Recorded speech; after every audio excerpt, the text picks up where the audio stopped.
Dracula incarne à merveille la créature fantastique et mystérieuse du vampire, dont il est le représentant le plus populaire, le plus adoré, mais également le plus craint. Bonjour et bienvenue dans le MAG sur Sensation. Pour tous les fans de Dracula, nous recevons aujourd'hui Dorica Lucacci, auteur du livre Dracula le mal-aimé de l'histoire aux éditions de L'Opportun. Bonjour Dorica. Bonjour. Une peau translucide, des crocs ensanglantés, des yeux perçants et un charisme fascinant, tout le monde reconnaîtrait Dracula entre mille, mais qui était vraiment Dracula ? Alors, tout le monde, je ne suis pas si sûre parce que tout le monde reconnaîtrait en effet le personnage de Bram Stoker, Dracula.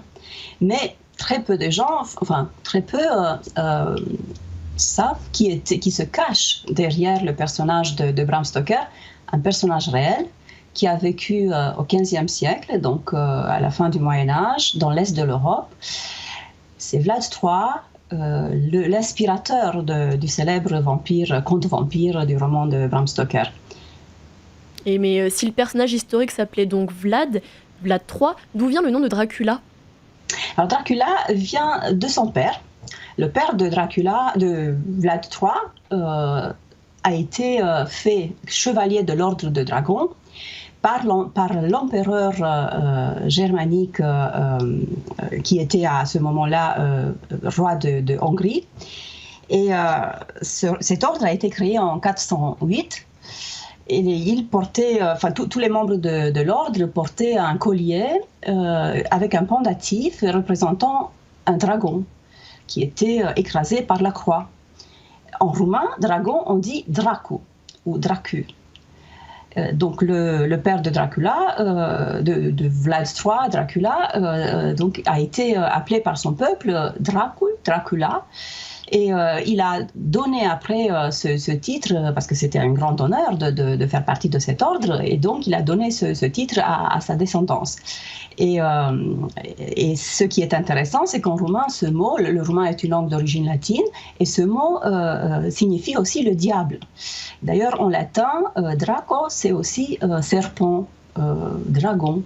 Et donc c'est comme ça que, enfin, il y a quand même une coïncidence assez troublante entre le fait que un ordre chevalier coïncide avec cette dimension un peu trouble, un peu démoniaque qui va après faire la célébrité du personnage. Mais alors concrètement, que savons-nous vraiment de la vie de Vlad III ? Alors on sait peu de choses. Sauf que sa vie, elle est vraiment impossible à séparer de la légende, dès le début. En fait, la légende, dès le début, fait partie de sa vie. C'est donc le fils de ce prince Valak. Alors, la Valachie, c'est une des trois provinces historiques roumaines. Et son père, il combat les Turcs, l'Empire ottoman, parce qu'ils avaient une frontière commune. C'était au sud du Danube, il y avait l'Empire ottoman à cette époque. Et Dracula, Vlad III Dracula, on va l'appeler comme ça, pendant son enfance, a été otage des Turcs pendant presque 6 ans. Et cette période a laissé vraiment des traces sur lui. Une fois qu'il est arrivé au pouvoir, qu'il est monté sur le trône, dans un premier temps, il a quand même accepté de payer le tribut parce qu'il n'avait pas le choix. Mais après, il s'est allié au roi de Hongrie et aux puissances européennes pour combattre les Ottomans et pour défendre le christianisme et surtout le catholicisme occidental. Et dans cette lutte, il a eu c'était pas très très très facile parce que il était quand même d'un naturel très cruel.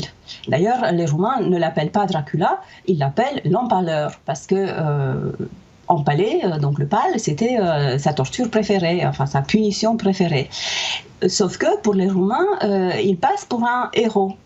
Et donc, il y a dans sa légende, il y a une double face. Il y a son côté cruel, de psychopathe sanguinaire.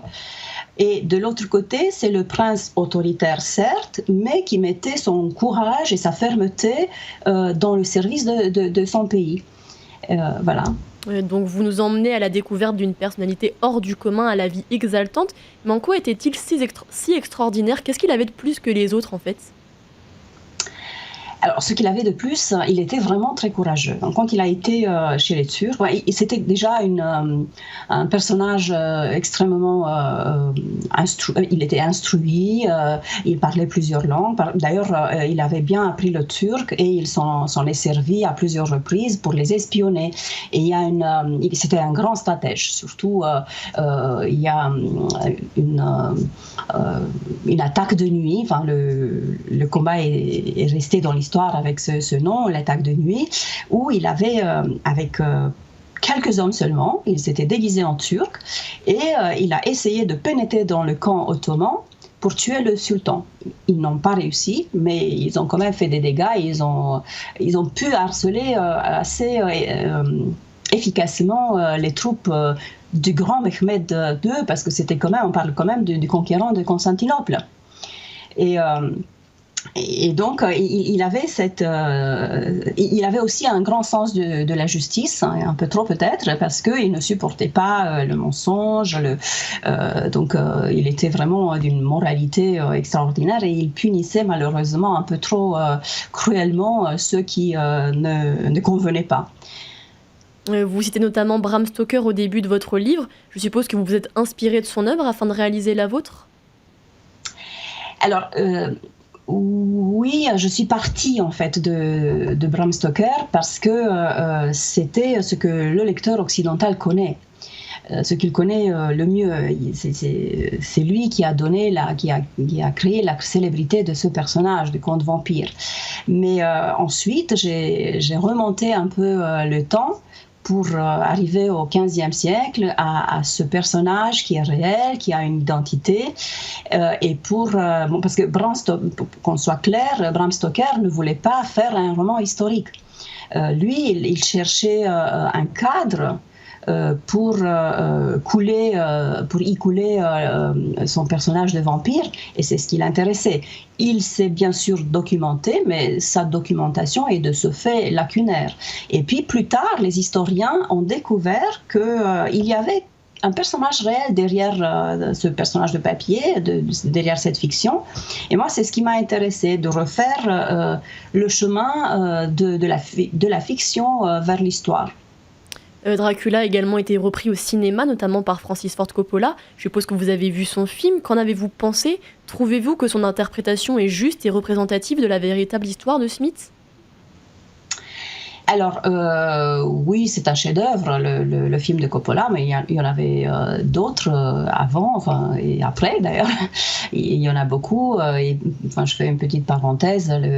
Il y avait aussi des films muets, où le vampire apparaît parfois comme une créature répugnante, autrefois comme un aristocrate. D'ailleurs, parenthèse dans la parenthèse, il y a un acteur qui a interprété Dracula, qui était né dans la Transylvanie, dans cette contrée où Bram Stoker place son roman. Et donc il incarne un vampire aristocrate avec un fort accent hongrois, ce qui ajoute à son charme. Mais pour revenir, et puis il y a des vampires qui prennent de nationalités différentes, des formes très différentes, ils sont parfois très sympathiques. Alors le film de Coppola, oui, il se marie assez bien avec le texte de Bram Stoker, mais ça n'a rien à voir avec le personnage réel de Vlad III. Quand même. Et puis ça reste quand même une histoire d'amour éternel, c'est quand même très romantique. Même si, ça reste quand même un chef-d'œuvre que j'ai aimé. Merci Dorica Lucacci d'avoir été avec nous dans le MAC sur Sensation. Je rappelle que vous êtes l'auteur du livre Dracula le mal-aimé de l'histoire aux éditions de L'Opportun. Le MAC c'est terminé, vous pouvez retrouver cette émission en podcast audio et vidéo sur notre site et notre application Radio Sensation.